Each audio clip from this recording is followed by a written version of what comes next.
Some students challenge you, others test you, and then, sometimes, you get the ones like Mavis, the kind who listens to everything you say, waits 6 months, and then ruins someone's life so cleanly, you wonder if it was an accident or a case study.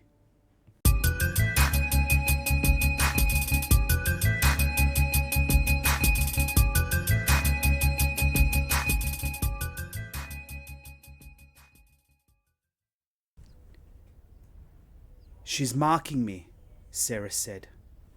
We were sitting in the staff room, late afternoon, quiet, only 2 of us left. She dropped into the chair across from me like she'd just finished a marathon in someone else's shoes.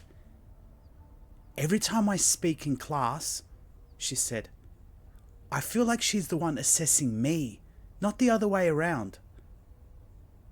I didn't need to ask who she meant. Mavis, year 10, 15. Didn't raise her hand. Didn't interrupt. Just watched. She had this way of sitting in silence that felt loaded. Not passive, not bored, evaluating. Sarah said she called the documentary I showed today Cargo Cult Science, like that was the citation. I smiled. Feynman. What? Richard Feynman. That quote is his. Sarah frowned. She's 15. I shrugged, chronologically. I taught Mavis the year before. Chemistry. She took to it like she'd been waiting her whole life for a subject that finally made sense. Abstract enough to be challenging, logical enough to feel safe. By March, she was 2 units ahead. By May, she stopped asking questions altogether. Just stared at me with that look that said, if you get this wrong, I will notice. And she would. One afternoon she stayed back. No preamble, just opened her laptop and said, I want to show you something. No folder name, no title card, just a screen recording. A live stream. Some guy, Dr. Gage, not a real doctor. One of those polished, Facebook famous climate denial guys, big on smug certainty, low on credentials. He'd built a decent following posting anti-science junk dressed up as independent thinking. Mavis had sent him a question. If CO2 is heavier than air, how does it rise into the atmosphere to cause global warming? It's a trap, of course. Basic chemistry. Gases mix. Convection, diffusion, turbulence, high school stuff. But Gage didn't know that, or didn't care, or just assumed he was smarter than whoever sent it. He read the question live, laughed at it, mocked it, then launched into a long, smug explanation about how CO2 sinks, which obviously proves climate change is fake. I watched the screen, stunned. Textbook misinformation. Pseudoscience theatre.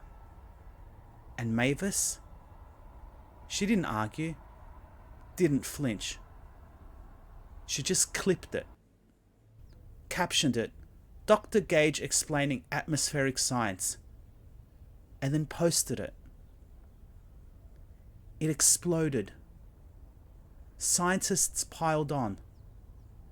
Commentators eviscerated him. Even his own followers turned, called him a plant, a government stooge, a deep state puppet. He deleted everything. YouTube, Patreon, Facebook. Gone within 72 hours. I blinked. And she told you all this? Sarah was still leaning forward, like she hadn't moved since I started. I nodded. Eventually, after she decided I could be trusted. We were going over stoichiometry. She stayed back again. Said she liked how I explained things. Then she showed me the folder, the timestamps, the bait. I paused. I told her it was cold, brutal, but also the cleanest takedown I'd ever seen.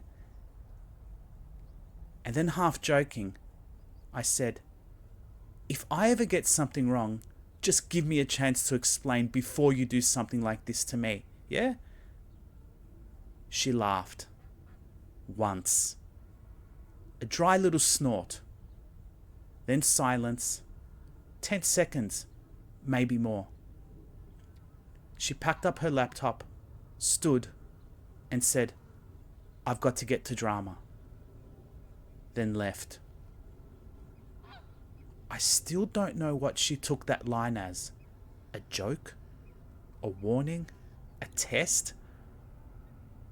All I know is, if Mavis ever decided I wasn't worth keeping around, I wouldn't see it coming. Thanks for watching. If you enjoyed this, feel free to share it with someone who might like it too. If you're new here, consider subscribing for more content like this. Check out my other videos if you've got a few minutes to spare.